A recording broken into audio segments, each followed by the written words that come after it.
This conference will now be recorded.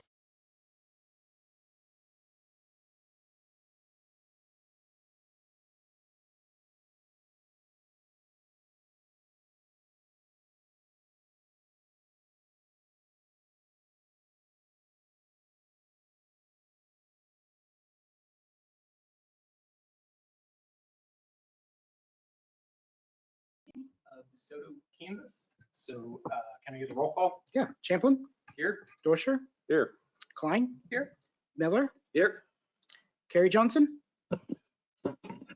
I'm here. I'm just sitting down in a library spot. Okay. Denon.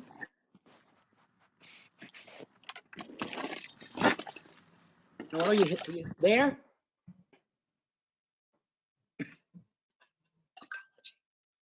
Yeah. Can't hear her. You could type in and say you're present. That works too. I'm present. Okay. Oh, there we go. All right. It appears all are present. All right. Seems we have quorum. We'll move to the agenda and the minutes. Brandon had requested, I think it makes sense, then that we're going to move item C and hit that first before moving to A, B, and D. But otherwise, I think the agenda is we would anticipate. Any comments or we did see the minutes offline ahead of this meeting, so I don't know if there's any make amendments to the meeting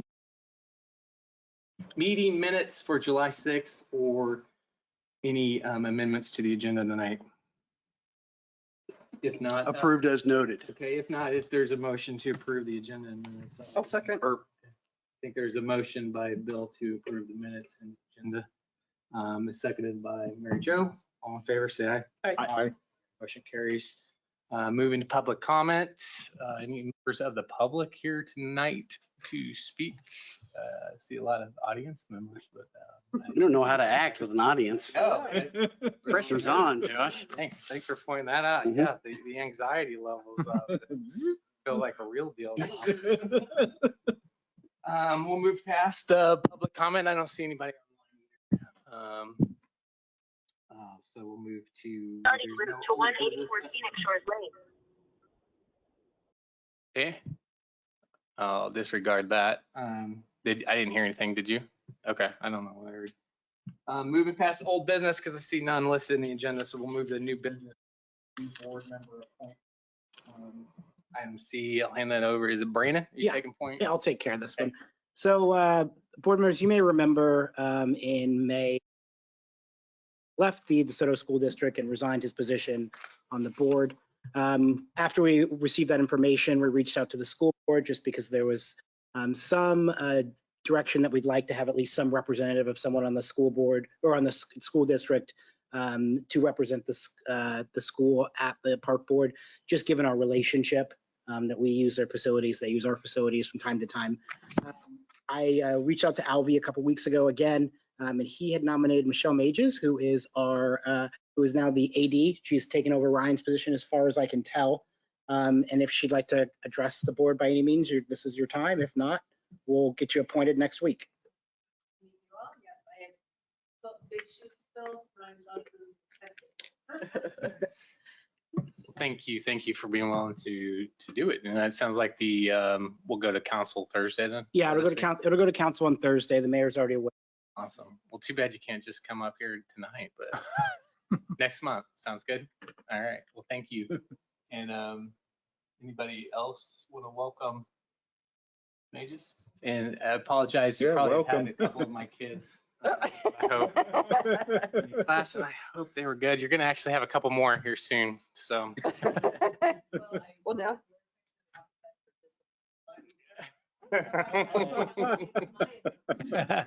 Sidebars at the meeting. You don't have the M's. No M's, right? Oh, good. All right. Move to, I guess we're going to Johnson County Parks and Recreation District update. And all right, we have a guest, Mr. Jeff Stewart. Let me do with this. Yeah, you're good. Jeff Stewart, Executive Director, Johnson Yeah, County it's a Park and class, Recreation so- District. No. And before I jump in and get started here, if I may introduce a couple of folks that are here with me this evening. Hold on one second, Jeff. There we go. Do we have, is there a problem? No, I'm Oh. gonna help him with this computer. You're fine. All right, great. Sorry, thank you. I turned that on. Thank you. Yeah. Before I jump into sharing a little bit here, just would like to introduce a couple of folks that are here with me this evening. We have Rhonda Pollard, she's our Deputy Director at JCPRD, and Bill Moss, who's the Director of Parks and Golf Courses. So I appreciate, Brandon, the invitation to come share with the group. Brandon asked that we provide a bit of a general overview of JCPRD, and then kind of zoom in a little bit to talk a little bit about a few of the parks in the area. So we'll attempt to do so, but certainly want to answer any questions that you may have about us or our operations, services, et cetera. So we'll just jump right into it. You might be too far. Try the other way. So we have a lot of interference that's happening. You might just have to say slide. That might be too far. Yeah. Just click. One back. We just could go really fast.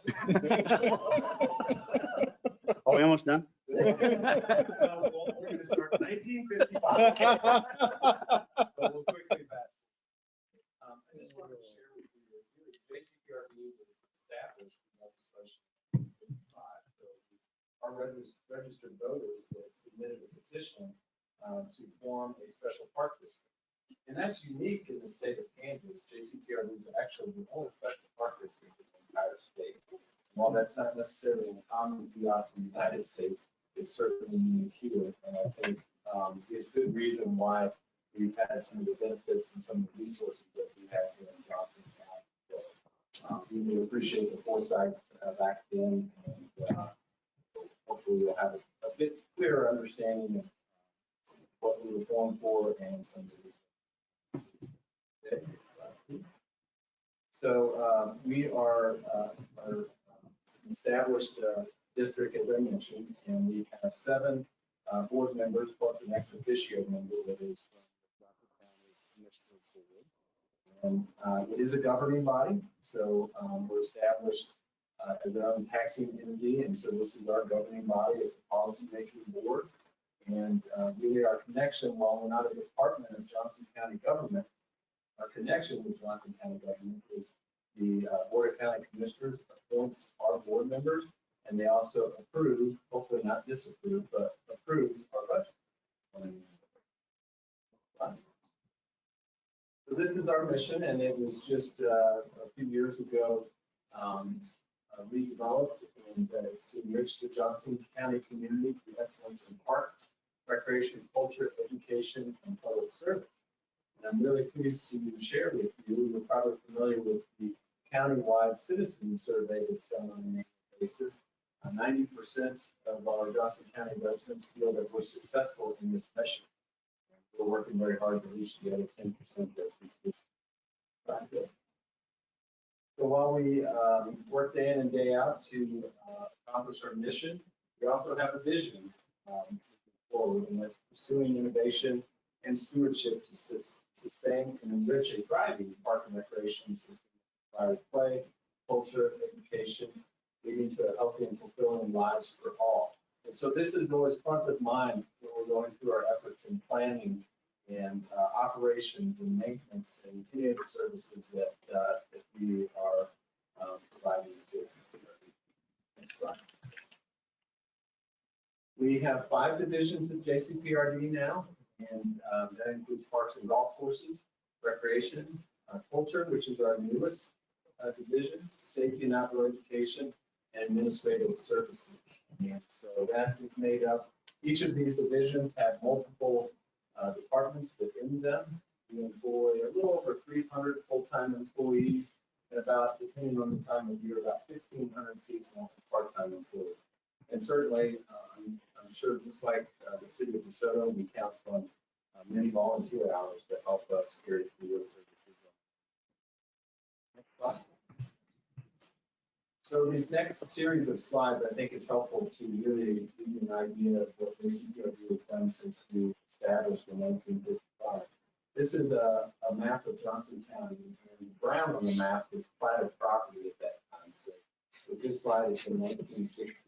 Looks a little bit different. Yeah. But you can see the two green polygons going here, which includes our JCPRD's first park property. The smallest, that's kind of in the middle of some of that platted property, is Antioch Park. The larger one is Shawnee Mission Park, way out there. And so in 1960, you can imagine some of the conversations that were held back then. From what I understand, I wasn't here at the time, but from what I understand, there was some pushback saying, why would you purchase land way out there? Nobody will go out there to use it. Well, in fact, Antioch Park and Shawnee Mission Park are two of the most visited parks in all of the city. Antioch Park has about 1 million visitors a year, give or take, and Shawnee Mission Park often exceeds 2 million visitors each year. So you can see what, from the very beginning, we tried to stay ahead of some of that development. And we'll fast forward 20 years of it live here. So if you go to the next thing. Here in 1980, you can see some of that platted properties really started to expand to the south and southwest. At that time, we purchased property for Thomas Sowell Memorial Park, which is the smaller polygon, kind of in the middle of the map there, and then Heritage Park further to the south. And you'll see, especially with Heritage Park, that again, that's really ahead of development. You don't see a lot of platted property out there. We were able to acquire that large tract of land from the kind of development we're planning to do. Next slide. The things started getting really aggressive by about 2000 in terms of development. In fact, down in Gardner, I believe at that time in the year 2000, it was the fastest growing city in the state of Kansas, which is in far southwest Johnson. And here, and Bill Monson is certainly a big part of acquiring land in front of this development. There was a lot of focus on purchasing properties such as Philpott Park, property for Cedar Niles, Big Wolf Creek Park, which is over 2,000 acres inside, and then Stillwell Community Park. And that's asterisk there because we were able to acquire that land, but we didn't have the resources to open it up to the community, whether that be in terms of development or even just staffing. So in 2020, you can see more of the map is brown now than it is white. So that growth pattern continues to the south and southwest. And thankfully, we have quite a bit of park ground basically throughout Johnson County. It's spread pretty well out throughout Johnson County, other than kind of that northeast area which was developed before we were looking established. Not a lot of asterisks on this page. So actually, in the last several years, last 6 specifically, we were able to open up a lot of this park ground that was acquired with first phase developments. With Camp Branch Park, it was still a community area being the remaining one, the large tract of land that we get to open first, develop first phase, and open for the community. I believe that's scheduled to be within 2026. Next slide. So trails also quickly became a top priority, and I'm sure you who surveying your community realize that trails are always at the top of the list. That's not uncommon. And JCPRD has been heavily involved. In fact, since 1986, when the voters supported a bond referendum investing in streamlined parks and trails, that's been a top priority for JCPRD. This image here is from our strategic plan, the legacy plan, showing existing trails, new trails within that 15-year planning period, and then we've been extending beyond that. Really focused on the 7 watersheds throughout Johnson County. Efforts to try to create some connectivity and feed trails all around Johnson County. Right now, JCPRD has a little over 136 miles of trails that we own and maintain. However, we have worked with communities to develop trails in various municipal organizations. So I didn't point this out, but when we were originally established, we were a Shawnee Mission Park. in 1967, when JCPRD expanded its services, adding recreation into our business platform. And since that point in time, we've acquired or developed, managed, and operate a number of recreation and cultural facilities. I don't read these all to you, but perhaps some of them will look familiar to you. And we certainly welcome many of the thousands of visitors and users on So this is kind of how we're spread out throughout Johnson County today. We have over 10,000 acres of park ground at JCPRD, most of which has been open to the community to enjoy. We have 25 recreation and culture facilities that we either own and operate or manage. There's a couple of examples that I'll get into that actually don't. So it's the Johnson County Arts and Heritage Center and the Shining Arts Center. Those are two facilities that we manage and operate the program, but we don't actually own them. A couple of golf courses as well, Heritage Park Golf Course, Tom Golf Course, and of course I mentioned the Stream Lake Parks as well. So on an annual basis, we welcome a little over 10 million visitors and participations each year, and which is a big number. And I like to kind of put that to scale for folks. If we take our beloved Kansas City Chiefs to sell out every game for 16 seasons, sort of the same number of people we do in 1 year. Right. Our culture, outdoor education, and recreation programs. So these are the major departments throughout JCPRD. We offer over 4,000 programs and events each year. And some of these programs are certainly nationally recognized. I'll point out a couple that are just interesting. Our Children's Services Department is the largest child care provider in the state of Kansas. We serve about 3,500 children each and every day through that program. Kansas City Corporate Challenge is also one under our wellness, or corporate and community wellness that is the oldest corporate games and the largest corporate games.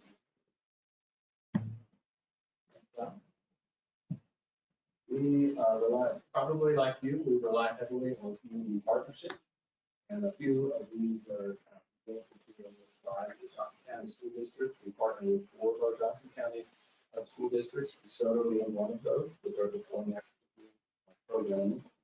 Johnson County government with our operations at the Johnson County Heritage Center. All of the Johnson County municipalities, and it looks a little bit different from one to another, depending on what the service needs are.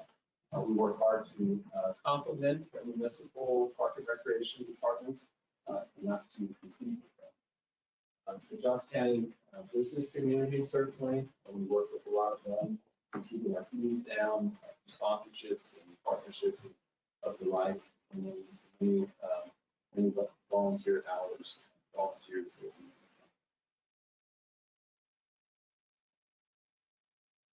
So what really guides us today, I noted our strategic plan, the legacy plan. These are some of the things that are priorities within it. It's a 15-year plan and was adopted and we started the implementation in January of 2016. So we're about halfway through the life of that. And you know from the footnote on the bottom here that we're in the process now of getting ready to update that plan. We've got a lot of funds in the first half of that period, and a lot has changed in the last couple of years. We think it's important to engage with our stakeholders, city and federal included, and our community, and see what we need to adjust with that. Framework is very solid. We feel very good about what's been accomplished and what we're doing in the future, but like what we did with that. So this is what map of our parks looked like before the legacy plan, before we started with implementation. And so Joe, if you go to the next slide. Interestingly enough, in the strategic plan, it showed 5 major parks opening within that planning period. We have 4 of the 5 open now. Lexington Lake in Soto doing one of them. And you can see in near the Stillwell community area where plans to open up that last piece of property. So our strategic plan has guided us through this process and it's been very successful. just to zoom in a little bit on some of these, Lexington Lake Park, 465 acres. Hopefully all of you have enjoyed it. I know one of you enjoyed it. It's a beautiful lake. Trails that feed throughout it, both the paved trail around the lake, as well as some of the nice single track trails in Johnson County. Really fortunate property. A nice little picnic shelter for folks who live in the playground area, restrooms, boat ramp. Soon to be disc golf. In fact, Bill Mawson presented a plan to our board last week, which was executive. So, Bill, am I right, in about 60, 90 days, you know, start trying to make some movement on that. So we'll get started from the next. And provided today, copy of the link for that. We'll get that. Thank you, Bill. Okay. Big Bull Creek Park, so this is in southwest Johnson County, kind of between Edgerton and Gardner. It's our largest regional park. It's over 2,000 inside. An awesome Discover Nature playground, open play lawns to enjoy, lots of natural space, paved trails, over 8 miles of single track trails in this area as well. A number of picnic shelters that are quite large that'll host large groups. 4-season restrooms. We started doing our restrooms to be open year round because our parks are busy year round. So trying to avoid some of the winterization efforts there. A lot of prairie restoration efforts. I've written it a long ago, but 460 acres of prairie restoration efforts already. Right? Have a blue camping area and this golf course that is here. And it's the home of our first park police substation.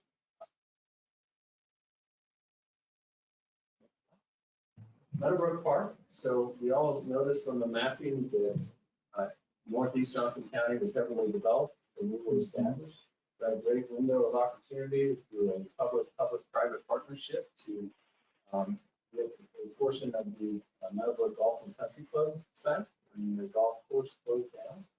And so I'm pleased to share with you that's been open for a bit now. It's about 83 acres of park sites surrounded by new development.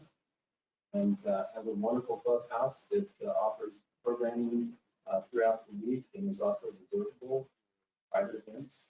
A large pavilion, 3 soon to be 4 picnic shelters, structures in themselves, and then trails that feed all the way through the heart of the park and as well as in the of it as well.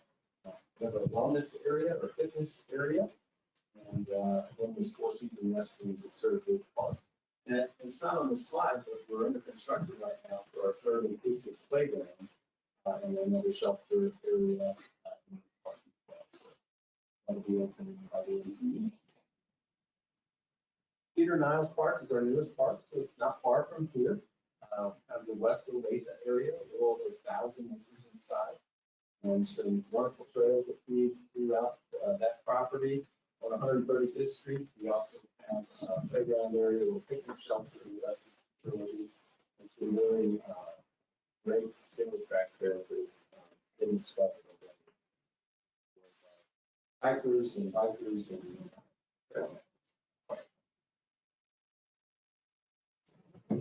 Coffee Creek Streamway Park and Brave Park there. So if you extend or go to the east of Heritage Park and it feeds into Heritage Park, we added 3.5 miles of our new street park as well, which quickly became popular with plans to extend that in the very near future. And this isn't a new park. It's been open for a while, but it's in your area. So this is Field Creek Park. And so I hope you're familiar with it. It also has a nice lake, swimming beach, and arena as well. We've got actually a new playground there. We replaced the old one. Some great single track trails, also some equestrian trails through this park. And what you see here in the picture is a couple of years ago, through donation from Russell and Helen Means, we were able to construct a fully accessible observation tower. So there's actually an elevator that feeds through the heart of this structure. So it is fully accessible. Quite popular.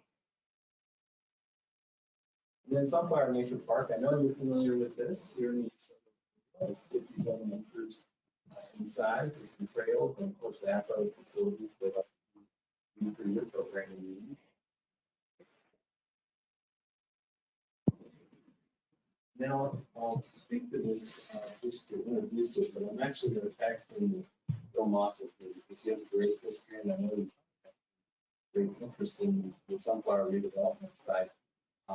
But JCK, you can see in the green shade to the right of the page, that's Kill Creek Park. And then the yellow shade is what would be property that would be transferred over to JCPRD once the site is cleaned up with the sunflower on the end. And it's about 2,000 acres in total. And just a really neat opportunity. And I know there's a lot of excitement stuff around this area. So Bill, if you don't mind, come on up here. I think the history in how JCPRD was able to acquire this, or will be able to acquire this, really interesting. You'll actually become that. No, Mike's very familiar with the munitions plant, which was determined to be excess, no longer needed for federal use. Federal government goes through a process. What the service is a part of the water distribution system in the park. We went through a process called the Federal Lands Department. Requested a no-cost transfer of land for up to 2,000 acres. Not the year 2001. And the property left that. When they finally found a buyer, Sunflower Redevelopment, we then negotiated with them to establish this yellow polygon around. With the exception of a little sliver that goes through the state property. Very exciting. We're excited about it. Now, City of Soto's annexed south to 127th Street, so about 2/3 of the site has been annexed. We're all very excited to find out more about Panasonic come forward for the Ocean Project, which I think you know about that name. It's going to be life-changing in this community. We're very excited to be part of it. If you look at the graphic that shows our green properties, see the red lines, those are where our paved trails are currently. We have about a 2-mile gap. We want to make that connection. That trail goes all the way up to Miller Park. We worked cooperatively with the city of DeSoto to make that connection many years ago. Runs along Western Avenue, connecting to Miller Park. We want to make that connection so you can get on your bike right here and ride all the way to Kill Creek Park in the not too distant future. We currently have that CIP for 2026. We might expedite that a little bit, but Panasonic comes on board sooner, as they say, and we reached out to Sunflower Redevelopment about an early transfer of the real estate to allow us to get that trail built. So we're kind of excited about that. So I hope you guys are too.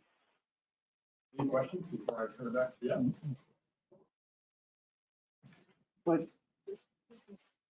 No.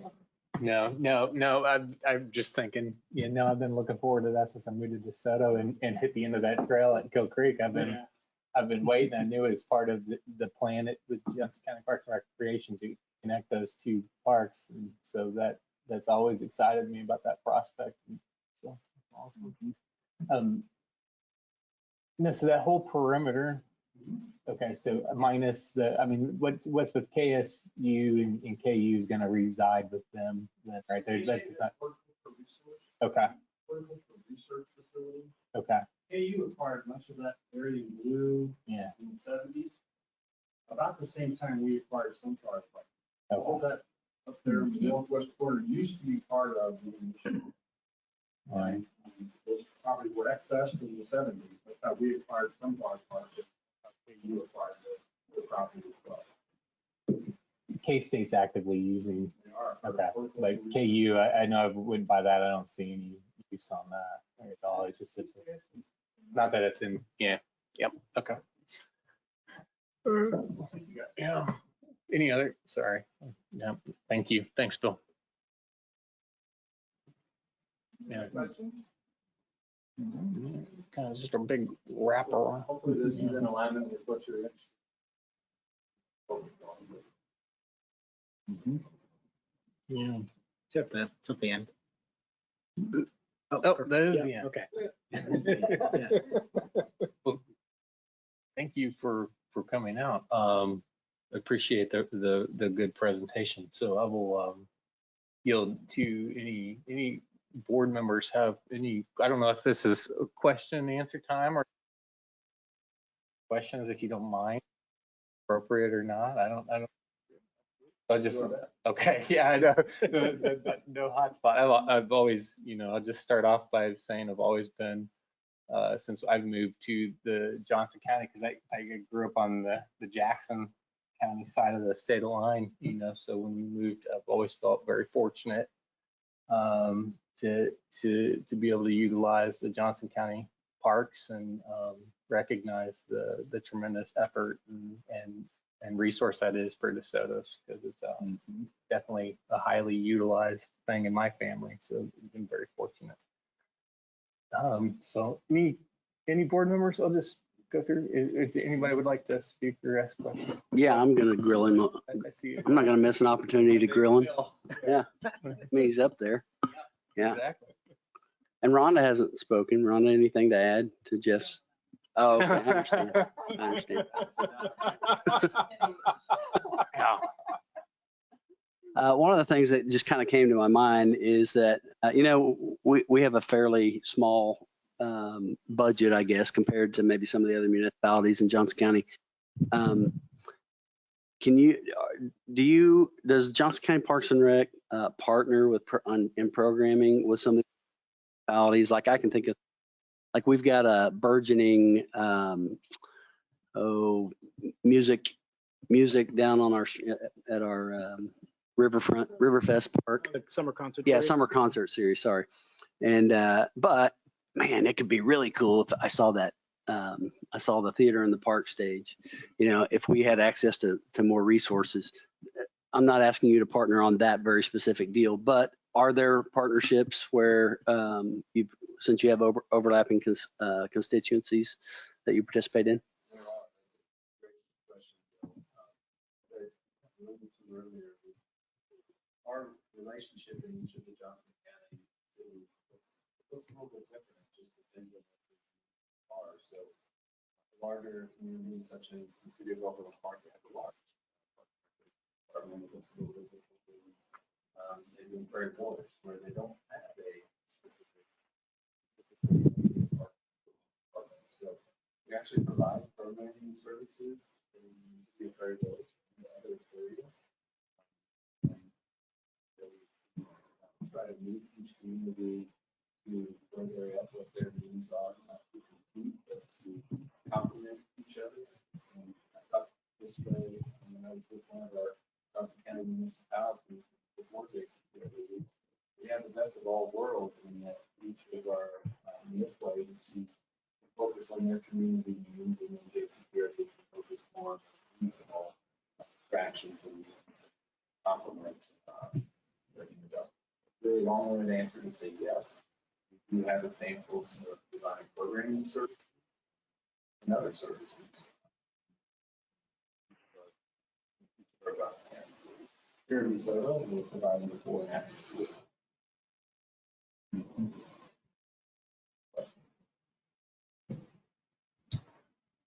Mary Jo, did you? No? Nothing? No, Bill? Jim? Thank you all for allowing us to have some time today. We appreciate working with you and appreciate the city of DeSoto. A lot is happening in this area. If there's anything that we can do with any kind of assistance, let us know.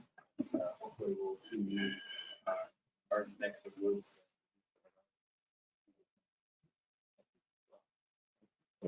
Thank you. Appreciate your time. What? Yeah, go ahead.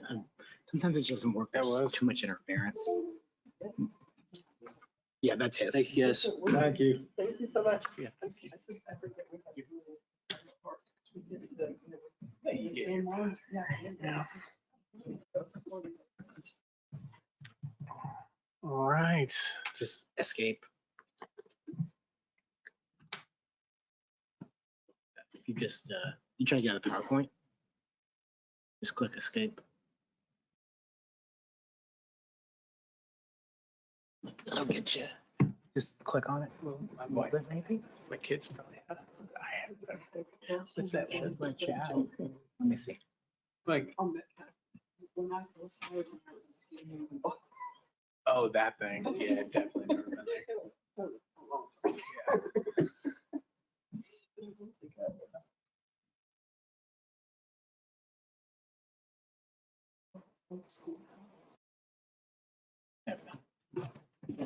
All right.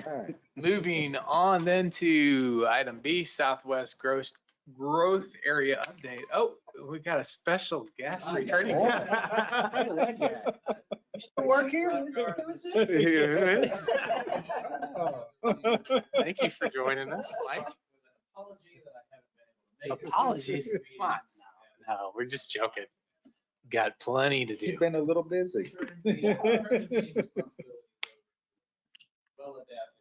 They've been doing phenomenal. Appreciate it. Jay, I've got a PDF document open. I'm always pointing to the screen, but on the lower left, it just open and click that. It'll be open, and the far right one there. Those parts guys are hard to follow. I mean, it's hard to keep up with them while they're doing. And then I don't have PowerPoint. Hopefully this will get the. Hopefully we're not covering as much. Okay, you're gonna start back at 1960, right? When was this founded? When was DeSoto with a complete overview? I just want to take a few minutes to just give you baseline background information about where we stand currently and kind of a little bit of how we got here moving forward. The governor's announcement of Panasonic coming to town, $4 billion project investment, 4,000 jobs to be located on the sunflower site on 300 acres. The site on that specifically will be right here where I've got this point. So it's directly across Lexington Avenue or 103rd Street from Clearview. So it's 300 acres there. The production facility, EV batteries to electrify the vehicle fleet. They are currently negotiating with the developer for the specifics of the transfer, the property transfer. And then we'll also have a negotiated development agreement with the city for the specifics on the local incentives. Local incentives include a tax increment financing district that will allow them to use future revenues, property tax revenues, to clean up light on this site and on the rest of the property. The thing to understand about the Panasonic site itself and an additional 700 to 900 acres adjacent to it is that the environmental remediation efforts that have been going on are complete on about 1,000 to 1,200 acres of sunflower property, sort of in this northeast corner, sort of where I'm showing.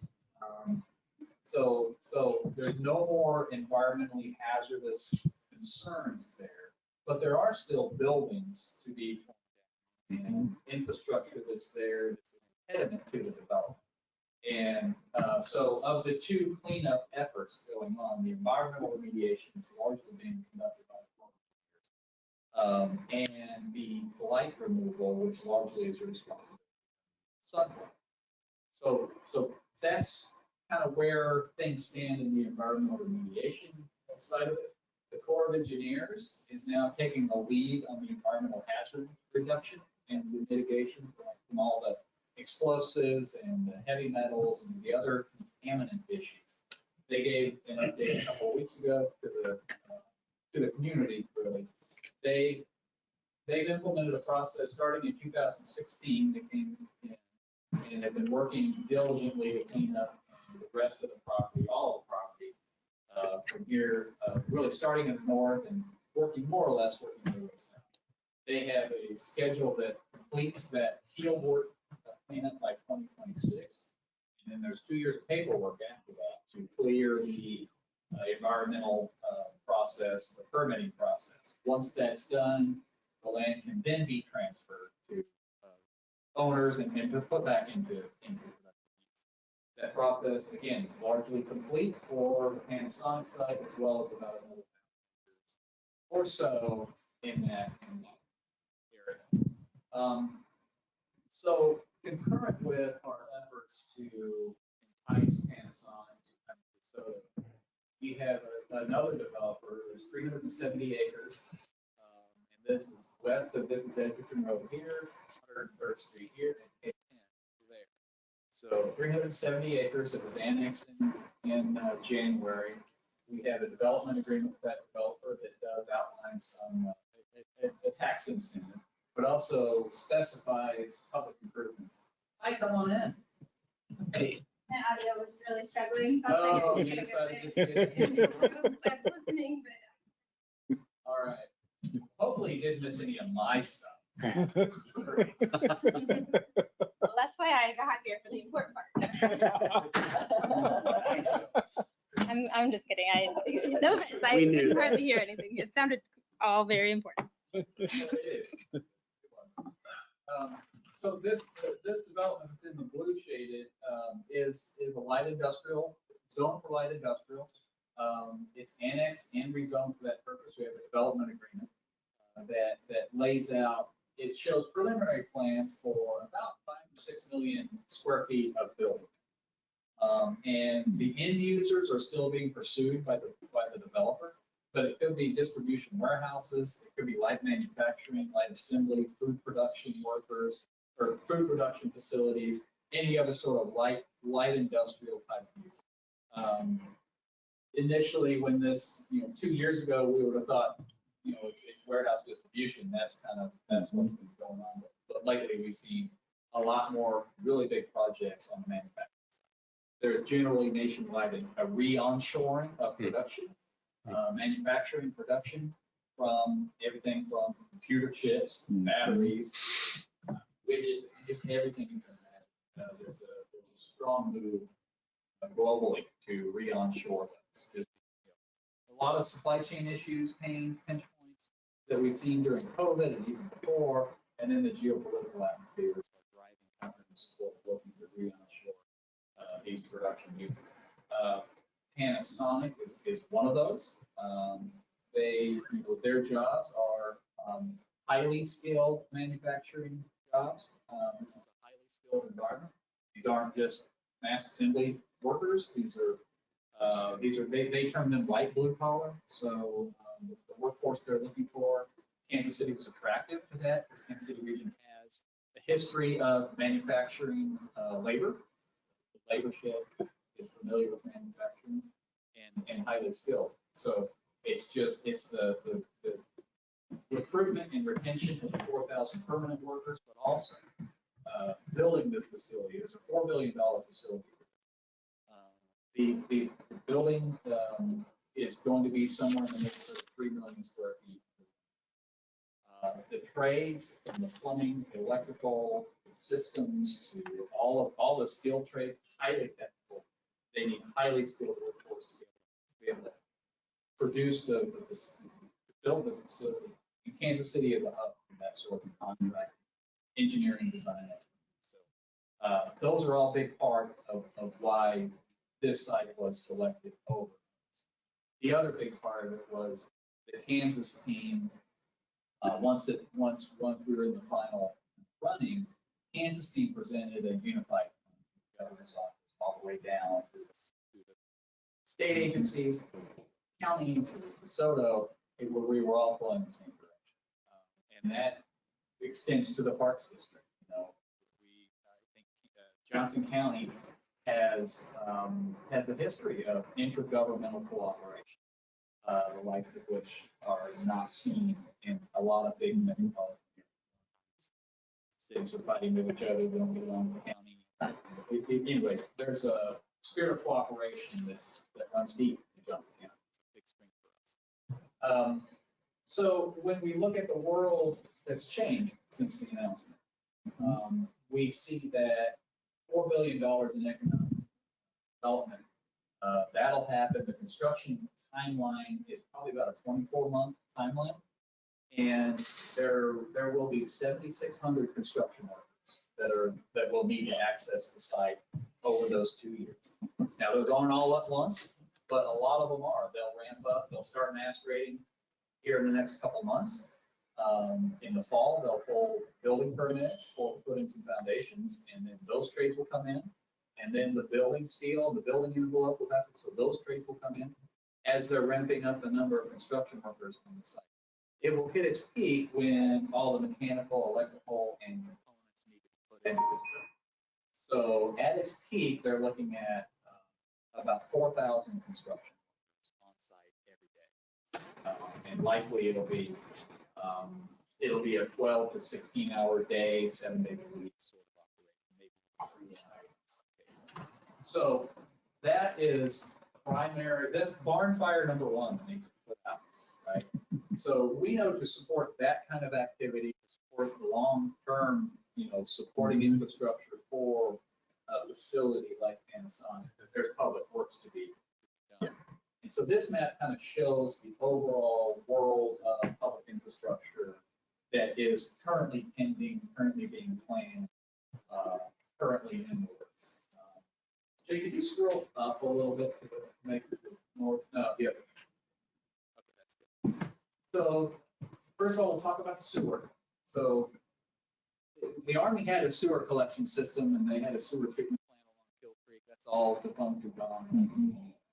So none of this has city sewer at all, neither the Flint property nor any of the Sun property.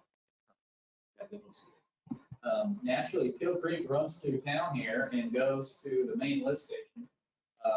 All of these green lines here are existing sewer systems that all goes down to the main lift station that sits there at Kill Creek in the engineered air parking lot, and it gets pumped all the way out west to the sewer treatment plant, which is here, just north of the railroad tracks off of West 79th Street. Okay, that system is not capable of, capacity-wise, taking any of this. So the overall plan for sewer service really to the southwest area is a regional pump station here. That would be actually next to the dog park there, next to that Kill Creek trailhead. Regional pump station there, and another one that will sit just north of K10 at the Edgerton Road interchange right there.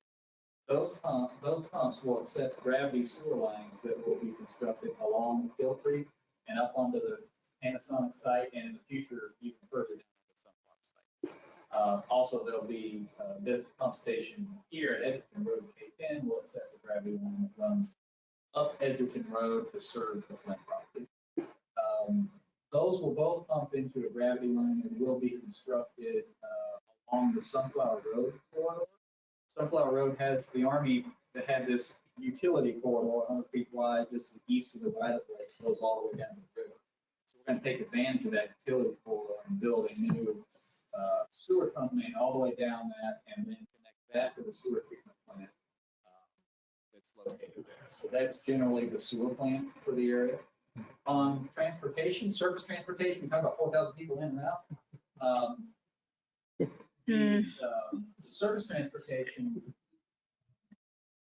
obligation that we've committed to Panasonic is to reconstruct Lexington Avenue, 95th Street, they'll turn it into 103rd Street, and then continue that on out to Evening Star Road. It's a 2-lane now, rural section. It'll be constructed to a 4-lane divided arterial section with medians, curbs and gutters, multi-use path on one side, sidewalk on the other side, street lights, the whole works. Likely roundabouts at very large roundabout. And Dual Drive.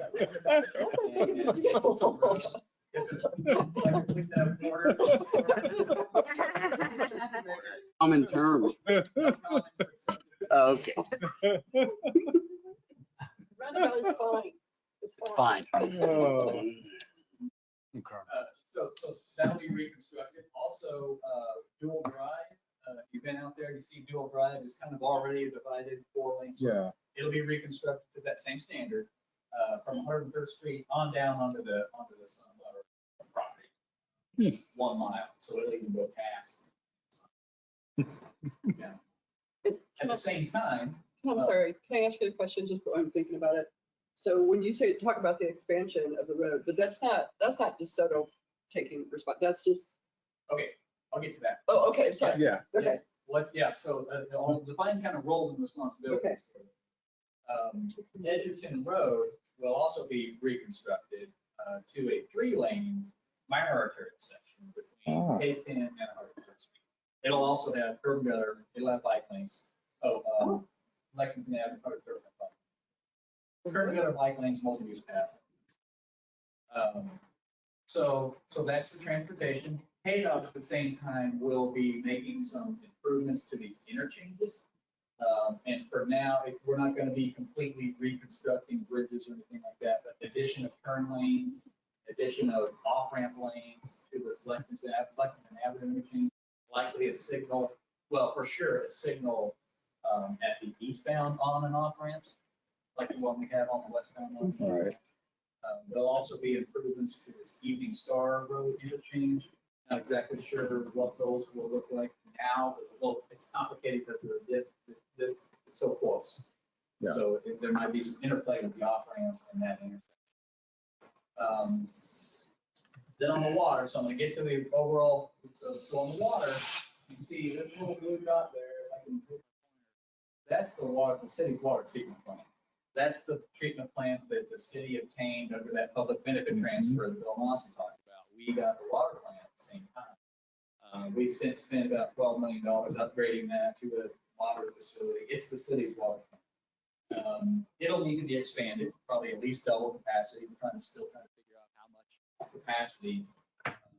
Panasonic plant, they're going to need 750,000 gallons of water a day. Current peak demand in DeSoto is about 1.1 million gallons. So we almost have to double just for them. And we know there's other needs. So we're expanding the treatment plant capacity. Our main water distribution line that comes into town follows dual drive and then it cuts across the Panasonic site right here. That's going to be relocated. So we'll be working on it. We'll be starting that in a couple of weeks. Relocating that line to follow what will be the new arterials there. And then we'll be building a new water tower. Probably the blue dot here on this map is there. That's probably going to be in this area. Not exactly sure. Right. But a new water tower that's at least 1 million gallons, maybe even something. So that's kind of the high level view of the scope of the public improvements. So you talk about, okay, who's responsible for what? How's this all get built? Who's funded? So on the sewer, everything in orange is being funded either by Panasonic or by Sunflower Redevelopment. The two of them, kind of, we treat them as one because they're still working through a deal on who does what. That's going to be funded solely by them. It might also, it's eligible for some of this TIF financing. So there could be a part of the TIF revenues that go toward the sewer, but largely this development is paying for that orange. Anything in light blue here is being paid for by the Flint Bank. So similar stuff. The road improvements, KDOT has announced the contribution of $26 million toward that road, toward all that transportation infrastructure. The city is obligated within the capital improvements plan for $2 million. Johnson County is obligated $7.5 million. So we don't really know the full scale scope of the total cost of that, but that's going to be real close to what it's going to take to get it. KDOT, in addition, has also agreed to taking responsibility for the design and construction and delivery of that transportation. That's a big deal. KDOT's taken that on. They've gone to the industry for a progressive design build procurement process for that. They want to have that team on board yet this fall and start in earnest next spring. So all of this is on a timeline that would allow Panasonic to begin operations sometime in 2024, if that's what they need. So KDOT's taking responsibility to perform that. Sunflower / Panasonic has taken responsibility to design, build, and perform the orange sewer lines. Similarly, Flint has taken responsibility to design, build, perform, deliver the stuff in the light fluid sewer lines. The city has taken responsibility to increase the treatment plant capacity of the water and also of the sewer. We'll need a similar capacity improvement in the sewer. And to build the water tower. The water tower is to be funded by Panasonic. The sewer treatment plant capacity expansions are to be funded through an arrangement where Panasonic and plant agree to use a certain amount of sewer or water a day to show that revenue. So at the same time, we can commit to that when we're looking at future proofing. So here's a larger. This is all the stuff we know. This is the easy stuff. The hard stuff comes in when you start talking about how big does this treatment plant needs to be? How big does this sewer line need to be? What about these interchanges? How much traffic do we need to account for? How much future proofing do we need to do? Because we know that Panasonic is 300 acres of 9,000 acres that is now demonstrated to be open for business, ready, and available for and when you start putting a pencil to 9,000 acres, you quickly exceed any sort of realistic ability, to account for some of these things. So right now we're going through that process to determine how much growth we can possibly account for with our existing footprints in the water, existing footprints on the sewer and water rights, things like that. But then also we know that the rest of this area, the Southwest, that is likely to develop as well. Because what you have with this infrastructure that will be in place by 2024, massive opportunities that did not exist. So you have essentially a free opportunity for sewer along this line, other areas that are not on this. We have transportation improvements that will be there that provide massive opportunities for support of more income development. So what the city council has done is we realize that we're going to need to update our future land use plans, to update our incentive policies, to start looking at our zoning and subdivision regulations to see how we might be able to account for some of the impact for the spin-off. The first thing that comes to mind is housing. Right? There's 4,000 workers out here. We're probably not going to be able to house them all in this setup. But we certainly could do our part to look at housing and housing affordability and that whole world of discussion that you get into when you talk about, how a city could identify parcels and incentivize lower price points on that. But that's not the only thing. The other world of spin-off activities that occur, Panasonic itself will have other suppliers that supply them with materials and services and stuff. On a large scale industrial basis, also warehouses, they need those. They'll take place on an industrial. But there's also retail, commercial, residential spin-off activity that we know will occur. And that's a little more nebulous. I mean, we can predict a truck stop, we can predict a convenience store, we can predict a hotel. It's kind of that next level of spin-off. Whenever you look around the country and you see where mega projects have come in. And lately it's been a data center or an auto manufacturer down southeast.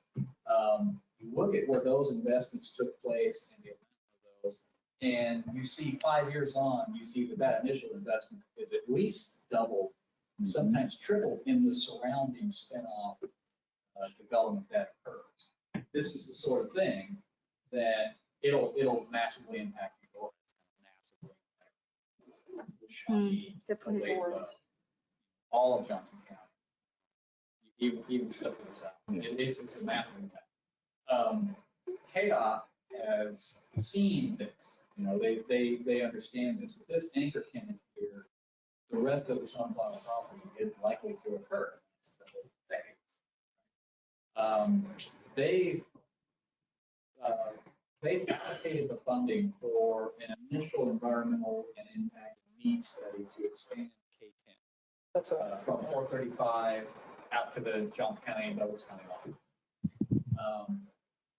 That's likely to show a need for an increased capacity of number of through lanes. Yeah. So we've heard talk about 6 lanes instead of 4. That whole, so they're still discussing that. And that could also mean interchange. So it also kickstarts this discussion that has been decades in the making about the next avenue. You know, we've got the 435, we've got the K7, and then whatever the next outer loop around Kansas City would be, that's going to happen in phases. This sort of thing triggers those sorts of discussions to take place. So all this within the context of the last few weeks with the governor's announcement starts to bring, these sort of thought processes. The council, for their part, wants to be very aggressive and very forward-thinking into managing what we know will happen. We formed a committee to specifically look at the housing situation and the opportunities that exist now with this infrastructure and the likely pressures that we're going to have toward that. The housing committee, we met once. We'll be looking at the opportunities in the area. We'll be looking at parcel ownership to a degree to see who's positioned, to want to develop and who's not. Future land use map changes. Right now, our land use map paints some pretty broad brushes for this area. We're going to get more granular about that. Transportation planning is another one of these corridors through here, through Sunflower and between here. And then roll that into incentives policies and looking at the city codes to try and account for that. Organizationally, right now we're going through the budget for 2023. It's impossible to try and anticipate the particular needs and to quantify that in a list of bullet points with numbers next to them. It's impossible. So what I'm recommending to the council is that we include budgetary contingencies for revenues as well as expenses in the millions of dollars for the general fund, for the water fund, for the sewer fund, so that we can have some ability to react to the needs that come up, as we know they will occur. Looking to staff up. Currently, we're relying on the consulting community, so we've got 4 on-call civil design consultants. I've got them engaged in the design build procurement for the water and the wastewater expansions. Got them engaged in helping us be the owner's representative for all the other, the liaison to KDOT, construction observation on all this stuff that's going to happen. We've also engaged a PR firm to help us with public messaging and internal communication and whole world responding to people's questions. There's a site on our website. It has some QR codes. Oh, there's one right there. Yeah, that's we developed it on our website. Has some questions, Q&A type stuff. We are still under an NDA with Panasonic. I can say Panasonic and I can say 4 billion and I can say 4,000 jobs. That's about it. There's a lot of, in terms of the recruitment and the job numbers and the pay and the scheduling and all. There's a lot there. You just can't. It will become public knowledge at the right time. And I can't wait to start to tell the story about the corporate culture. We couldn't have a better partner. I mean, it's Panasonic's a Japanese company, they're based in Osaka, and their corporate culture is very, very civic minded. They want to be an asset. They do not want to be a burden on other services. They, they're extremely environmentally focused. They want the zero. This is the whole reason they're building EV battery. It's electrified. So, just extremely positive relationship there, and it's a new one. But can't wait to be able to tell those stories. But we just can't. Are there other Panasonic manufacturers in the United States? Yeah, they have an EV battery facility in Reno, Nevada. And it's the Gigafactory. It was built in conjunction with Tesla. So they've got a 2 million square foot building just outside Reno. They occupy about 1.5 million square feet. And we visited that site and saw the, So this would be the only other one? it would be their only other EV battery. Okay. But do they have other manufacturer, obviously, do they have, are there other factories in the United States from Panasonic? Not sure about that. The other types of batteries? Or just electronics in general. Yeah. Just wondering. No. Sorry. So, soon we'll be, from a Parks and Rec standpoint, all these, and I said, all these transportation routes are going to like pass. So that ties in, pretty closely, pretty significantly to our trails master plan and our goals and visions we've had. Could take the place of some of these, we've got this application in for CDBG funding for a sidewalk alongside the road. We're going to be looking closely at corridor preservation. Because as these developments happen, we're going to have to make sure that we at least keep the right of way for future road section and future trails and things of that. So the planning effort, the community engagement, the engagement of governmental entities and cross jurisdictions is really, it's been there all along, but now that we have all this in front of us, it's going to be even more important to keep those discussions. We just think, from a council standpoint, that we're that, and personally convinced that this Panasonic is transformational in a good way. Yes, there will be negative impacts. There's going to be traffic. There might be noise. Housing values will go up. It's going to be harder to find a place to live. But that'll be far outweighed by the economic benefit to the community and largely to these jobs. These 4,000 jobs are not going to be $12, $15 an hour Amazon tickets. These are going to be careers. These are going to be the type of middle class careers that almost don't exist in the United States. Type of careers you can buy a house. Your kids don't have to move out. So that's all that. And it will put us on a path to increase quality of life and focus efforts toward stuff that you guys do like we've never been able to. Otherwise, why would we do it? Why would we bother doing all this if it didn't increase quality of life? And I'm as convinced as I can be that it will. And more on that later. But yeah, I think the time is coming when there's a community discussion to be had about the scope and scale and speed of what we thought was possible on Parks and Rec. And now it's a whole new world with Renovations. Opened up doorways that we can plan for that and really see that there's an avenue to make them all rather than just generating documents in here and wishing. So I think that's exciting. So I'm gonna answer any questions. Or maybe I'll answer any questions. I have one. Are there any plans right now to expand 83rd to K7? No. No, that's coming. We know It's that got the to. infrastructure impact on, it's a physical barrier, but I think it's more of a mental barrier. It's kind of, this all happens out there and nothing changes. That's not how. No. Right. Yep, so we understand there's going to be demands on services, and that's one of them. Yeah. 83rd Street's going to get busier. Chill Creek and 83rd trying to get onto. Yep. Yeah. And I think I'm looking at the map. I'm not really good at the map.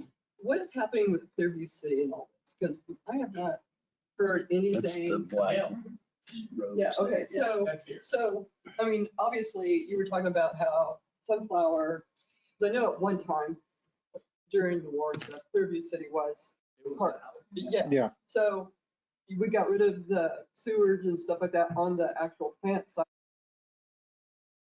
They have water. Is that just like little water stuff that? Yeah, so right now, we serve water in Clearview City, but it's one water meter at the front gate. And Oh. all the water distribution, everything else inside the community is theirs to operate. Yeah. Oh, okay. And it's bad, it's falling apart, Yeah. it's leaky, it needs Yeah. replacement. The sewer, they still have a sewer collection system that gets pumped over, and you can almost not see, there's lagoons. Mhm. They have a KDHE permit. Thinking there's little lagoons. That's their sewers. Okay. Similarly, that's all theirs. It's all, internal. Yeah. So our discussions with them have led us to believe that the current owner has sincere intent to implement a massive overhaul renovation of public infrastructure in Clearview, and also of the buildings themselves and the units themselves.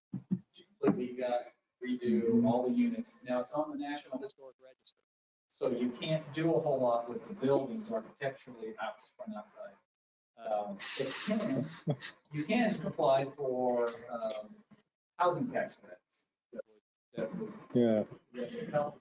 So, no plans at all that it will ever be anything other than Whose idea higher was that? density residential. To keep it.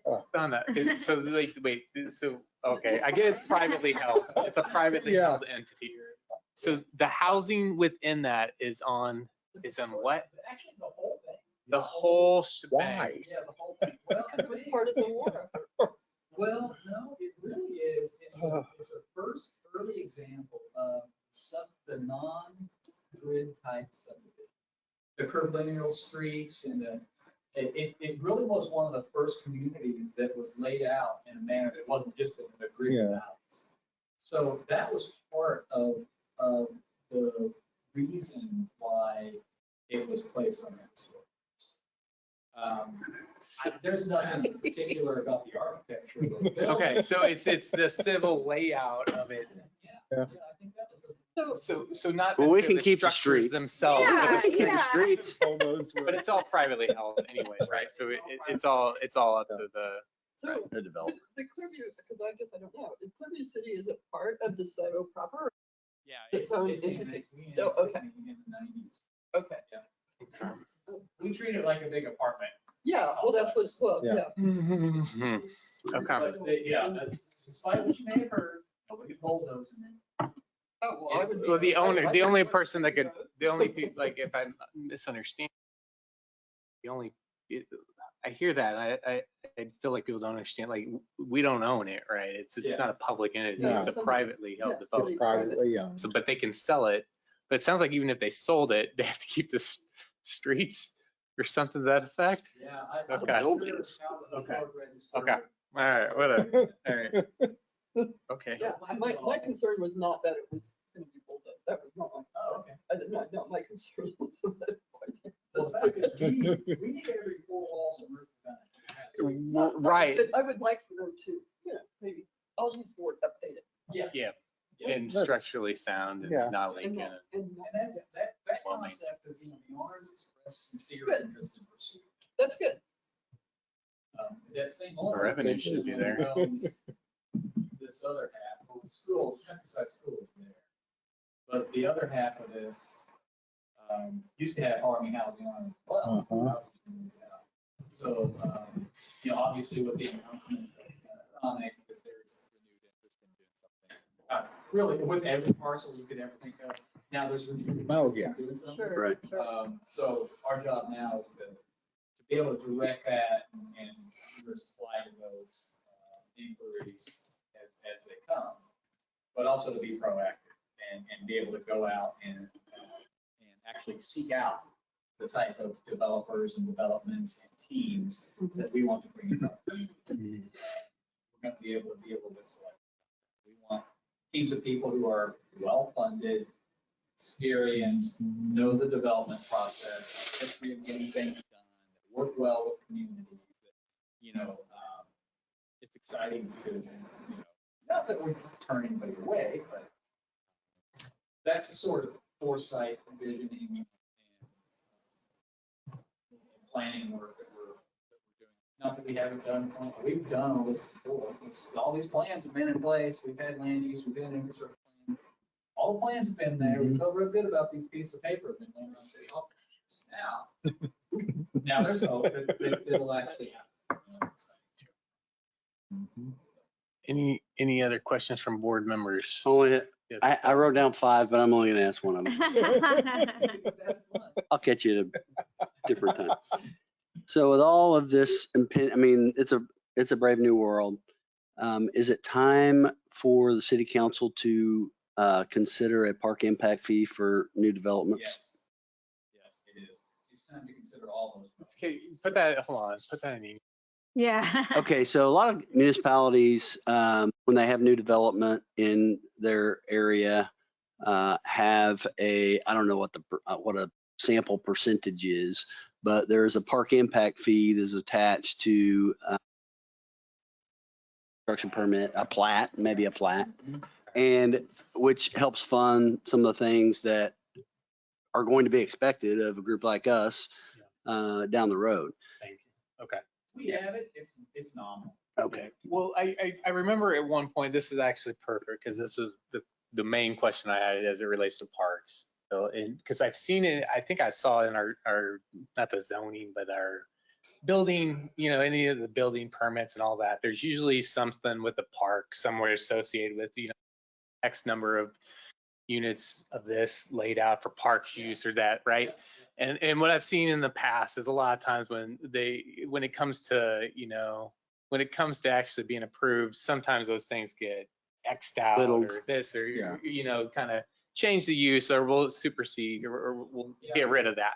And what I'd hate to see is like things get rushed and we miss the step or we sacrifice parks or we sacrifice corridors that we could put in just for the sake of, getting something done faster and cheaper, and not, and sacrifice the parks element because all of these, so this kind of, not to jump on, but that was kind of parallel to the question I had. I just don't want to see parks be the last thing that we think of, which I know you got economic impact, but quality of life.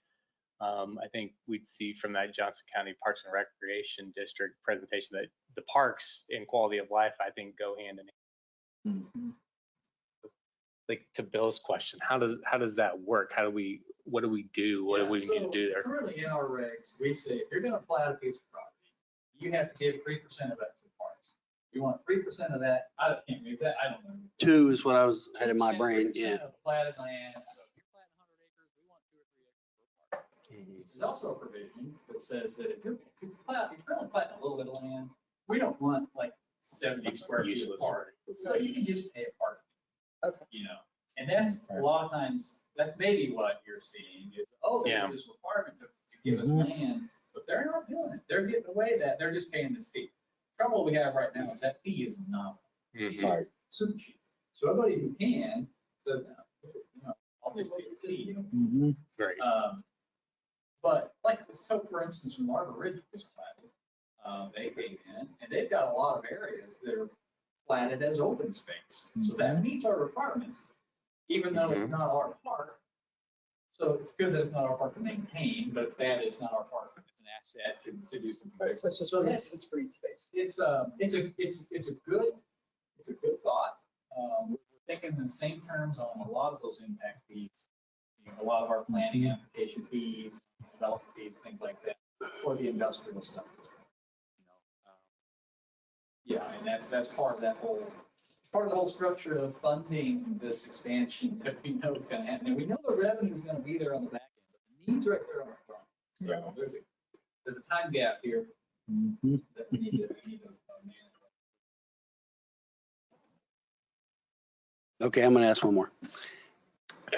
I know back in the early 2000s, I think some of the land in Sunflower, other entities besides KU and K-State, does the city have either its own land or land dedicated to parks in the Sunflower redevelopment? No. Nothing specific. Does the city have anything? We just have the 12 acres of water. Okay, that's it. I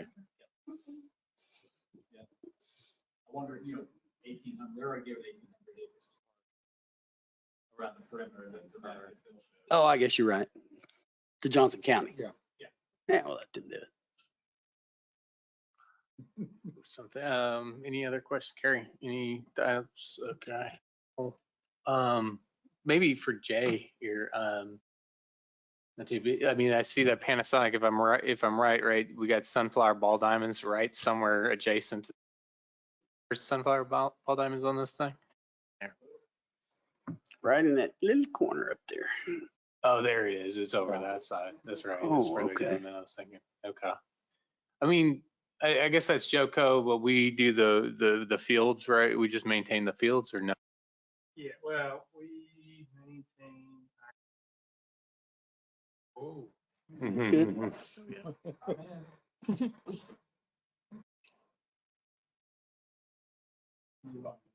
Yeah. Other way. There it There is. they are. Yeah, okay. Okay, so basically this line that you see right here, Yeah. this is our maintained west portion. And then this is still Sunflower Park, but the county maintains this. At that intro right through there. Okay. Okay, cool. I don't know. I mean, our plan is to just continue to use it as baseball diamonds, right? Right Yeah. now.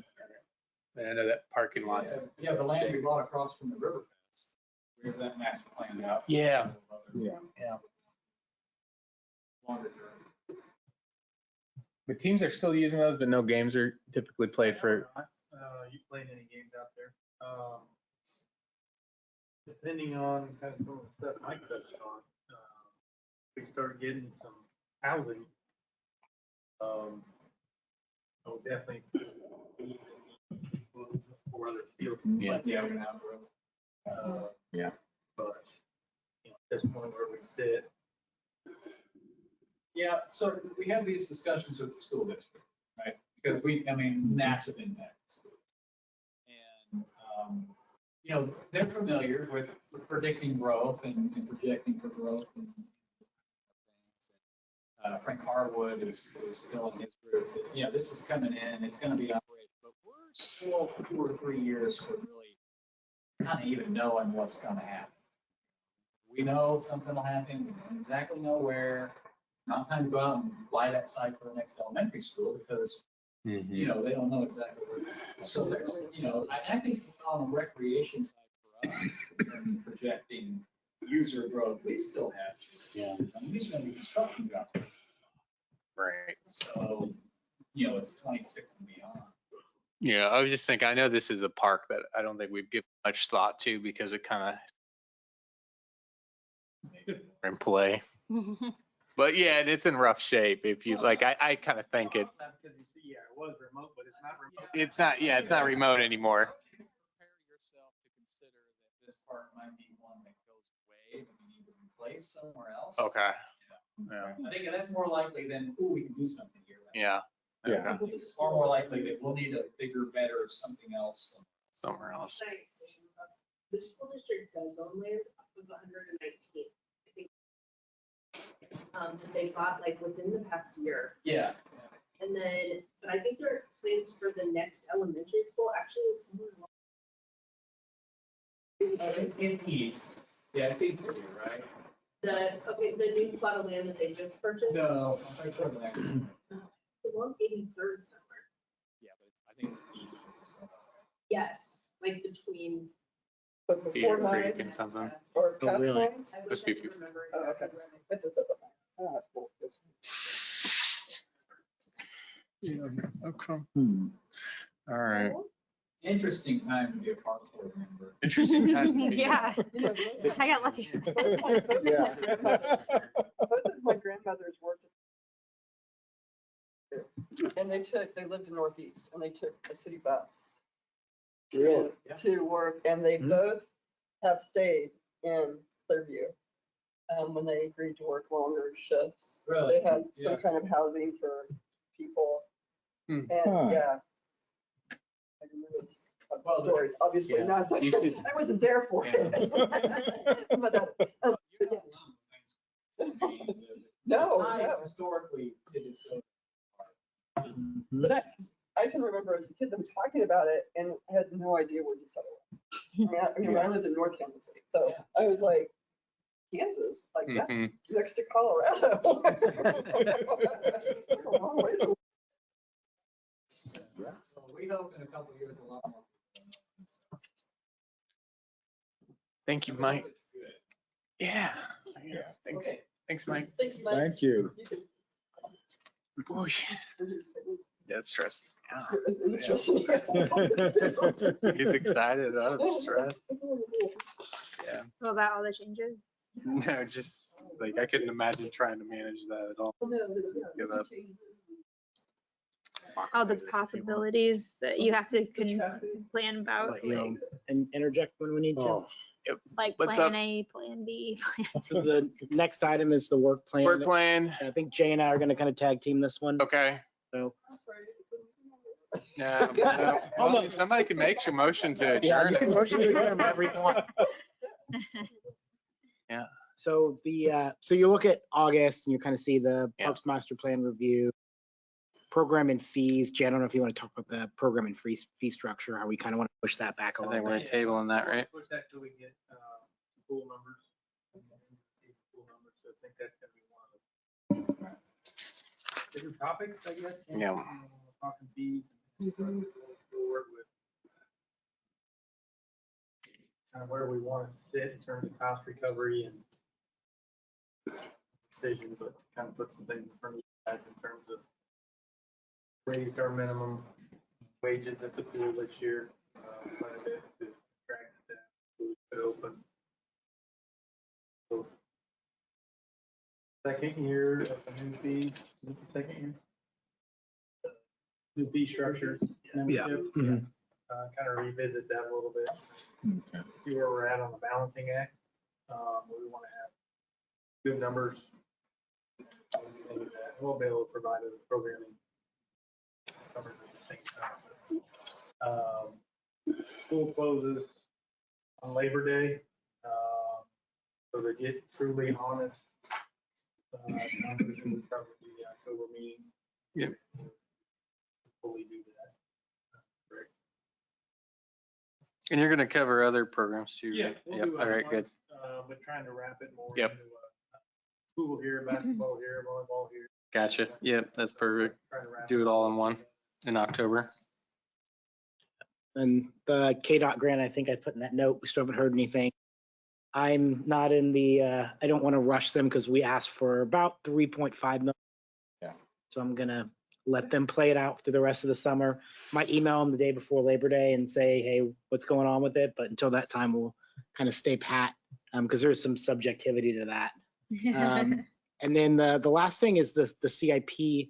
In the last council packet, the last council meeting, we kind of discussed, we're looking at just doing a 1-year CIP, just with all the information that's all the new details and everything that's going on at Panasonic.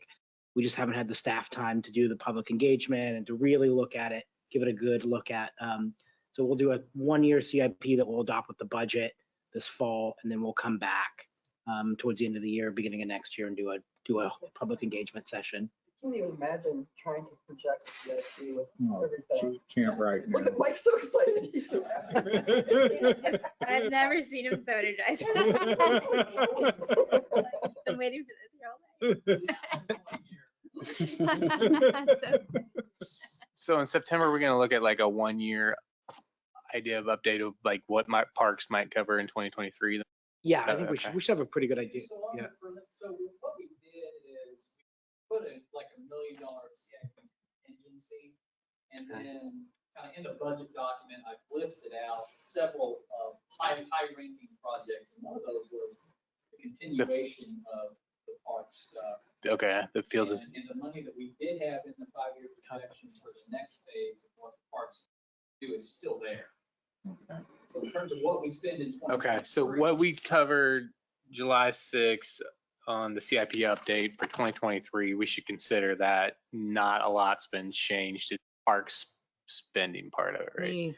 'Cause I think we talked about it on our last meeting, Yeah. If you, an can overview. you tap dance? No, I'll look at it. I got the budget up. Tap dance for a minute. I can pull. Yeah, Okay. I don't want to derail. I'm just making sure, like, that's where, Yeah, so you're talking All line. the continuation of the Yeah. existing park upgrade. Mhm. So we had 2 things. So in 2023, Jay submitted an additional request for 23 because we couldn't do everything we wanted to do this year. Yeah. Yeah.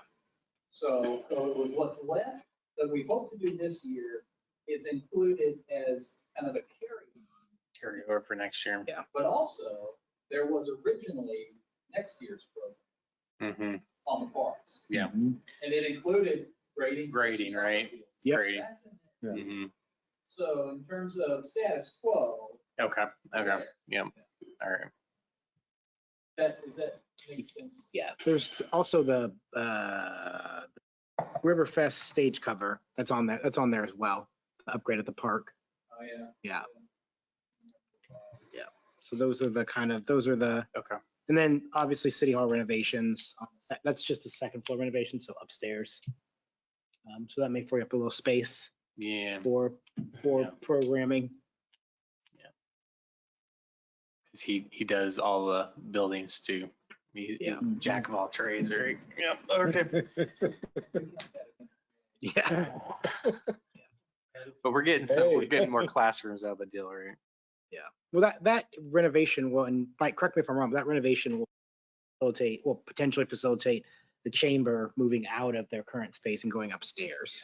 And so, yeah, and so that would open up the room that the chamber is occupying for programming. So some kind of arts programming or something like that that's not, hitting a ball, kicking a ball, that kind of stuff.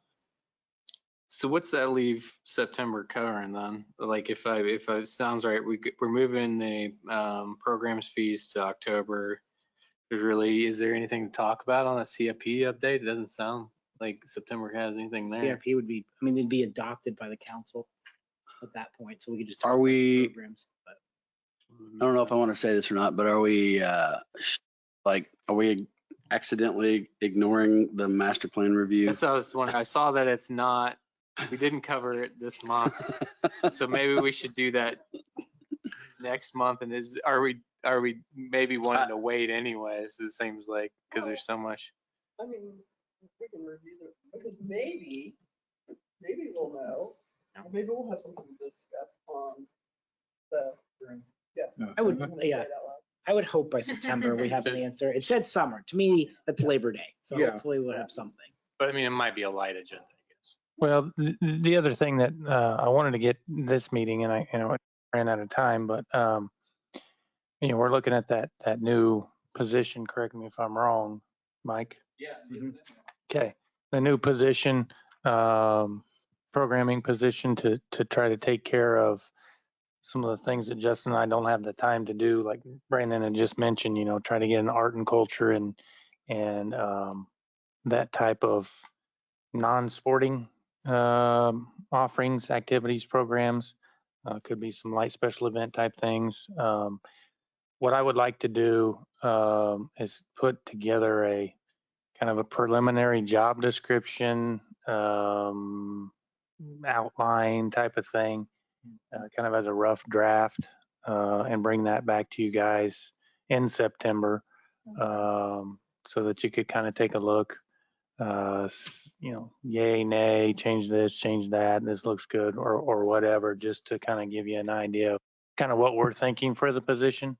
And then you guys you're more than welcome to provide feedback, and with the hope that we could have something lined out here before too long. And maybe we haven't discussed this, but towards the end of the year, start with advertisement so we could get somebody and headed in that direction. So that's one thing I like I said, wanted to try to. Brandon and I discussed it, but time didn't allow to get it done.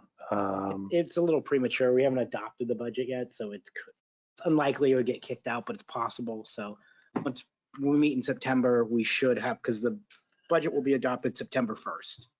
So when we meet the following week, the budget will be adopted. Because we've got it scheduled for the Wednesday or The 7th, right? Yeah, the Wednesday after Labor Day. Correct. Wednesday after Labor Day. Mhm. All right, thank you. This is 7th at 6:30. Okay. One thing when you talked about the master plan review, I know we had talked about, we've done that a little bit in the past. Yeah. Are there some, I guess I'm struggling with specifics that you might want to dive into? I mean, that's kind of an open-ended thought. If there's something that, that you've been thinking, hey, we need to talk about this, or hey, we need to talk about that. I'm more than happy to dive in and provide That sounds good. anything that you might want. Maybe to the board members and actually, if there's anything in that board and the master plan, which do you have a copy of the 2008, is it 2018, 2017, Yeah. something like the Yeah. bound I think we master gave her plan? one. Yeah, we provided that. Yeah.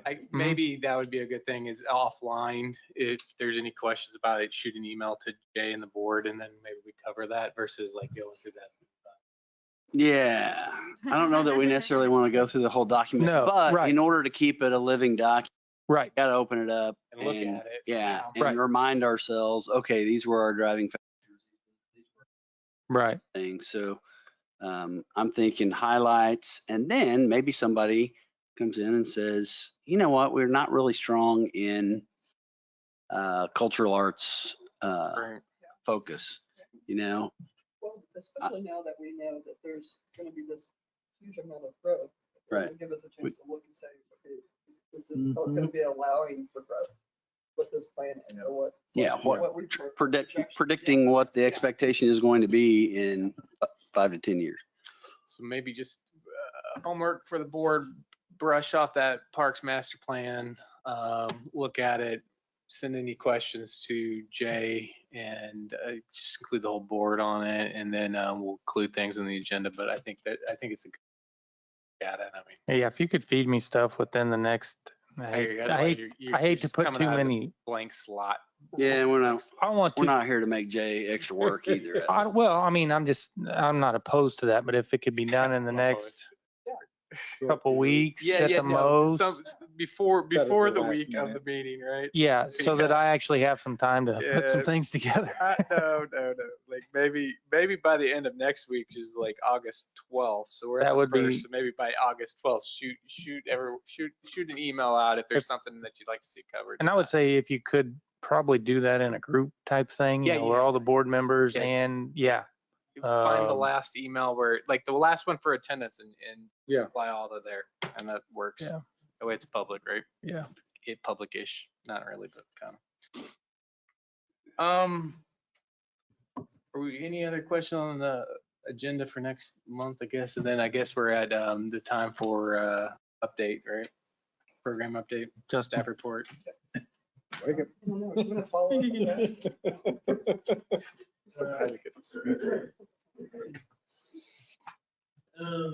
Quick update on a few of the things, youth soccer, youth volleyball, our restricted time was last Friday.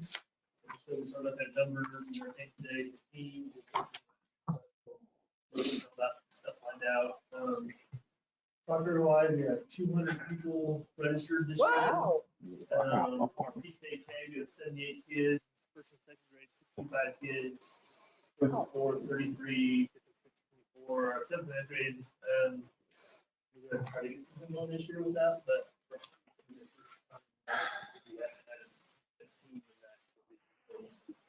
right now there's one kid.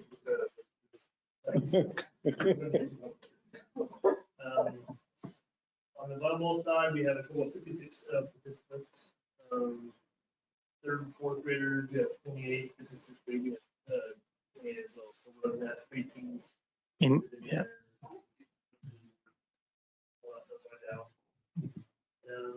Currently finalizing the officiating staff for both soccer and volleyball. A few holes here and there that's going in, but it's coming together. Soccer, we're looking at starting games Saturday, September 5th, and volleyball sorts of matches Thursday. 15th. So no matter how the order. Yoga, we took a hiatus during that month of July. So she gets back in this week, so Tuesdays and Thursdays. Tomorrow. She gets back in with all of her yoga stuff. I know for volleyball, we're currently advertising with the deadline of Friday, September 9th. So hopefully we can get there. Food Academy, just kind of give you an update on that program, how's it well, because it's concluded now. So we had a total of 12 people registered, new program. Skill levels were about 50-50 in terms of new people compared to people who had some experience. I think for some of them, it was a real eye-opener. It was things like, oh, some of them were with some laps. Wow. So I know some of those kids, the participation level has it.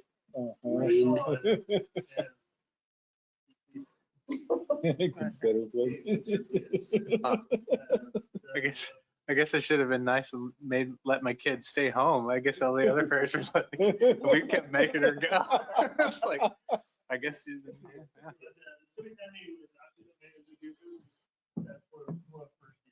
Yeah. The kids that had that upper level, skill level, they had some one-on-one time with the instructors. Yeah. Now they got to do step on the blocks. It was good for them. And then product center wise, we have 2 more weeks of regular open swim hours, 4:30 to 7. Week of the 14th, we start what we call our school schedule. Monday through Friday will be closed. Saturdays and Sundays will. Typically, once patient allows students to start practicing, my staff knows the direction. So, all sports pull a lot of kids away from it, so, which is good for them. So, that's what we kind of close during that Monday through Friday. And then Labor Day weekend, the Saturdays, and on that Saturday, will be closed then just because the parade route actually goes right in front of the city hall now. And once the parade's done, they also will a lot of our parking for the car show. Saturday is no longer not so people to be open, but Saturday, that Sunday and Monday. Sunday for open swim and that Monday for our doggy play. Other than that, you guys have questions? Christian Ward. See you now. All right, thank you. Thanks. All right. I think we're at the end of the agenda, so somebody gotta make a motion here. So move. Historic, yeah. I hear a motion to adjourn. I'll second. Aye. Meeting's adjourned. Thanks for the waters, Brandon. Yeah, you're welcome.